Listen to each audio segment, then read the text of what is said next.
to doho bende kik se wach makamano. Kako okil di wach nang'o? Doho to tij doho to nyaka tim. Kendo okwabi ling.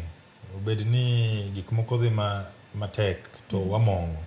Wach kata ni seche moko de wach CSS ni wamorgo. Seche moko de bed ni jomo ondiki e position mar CSS gi. De gin jogo ma jopiny ohero kendo gin jok ma jopiny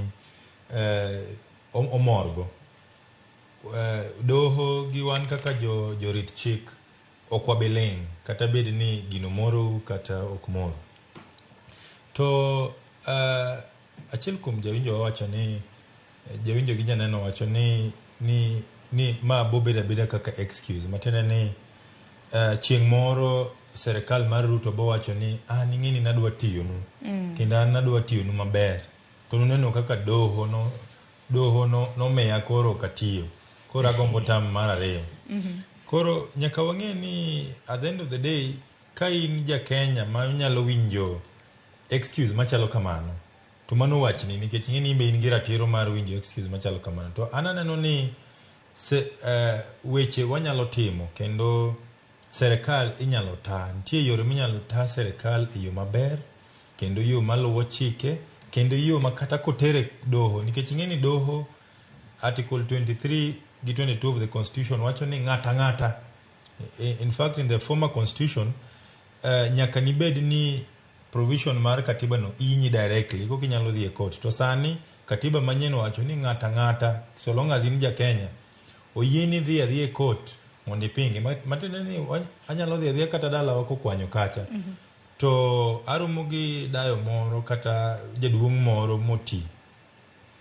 to jaduong' no neno ni wach CSS ni chwanye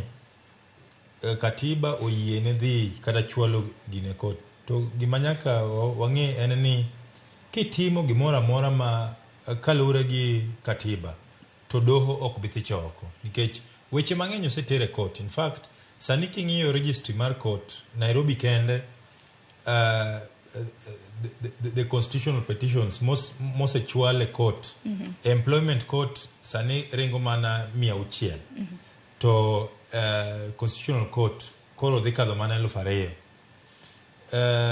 to ng'enygi about 60% are against the government or government agencies to I think about 40%, only 40 of the 60% ema doho thicho oko. Koro matene ni nitie about 60 or 70% of cases mochwale e od bura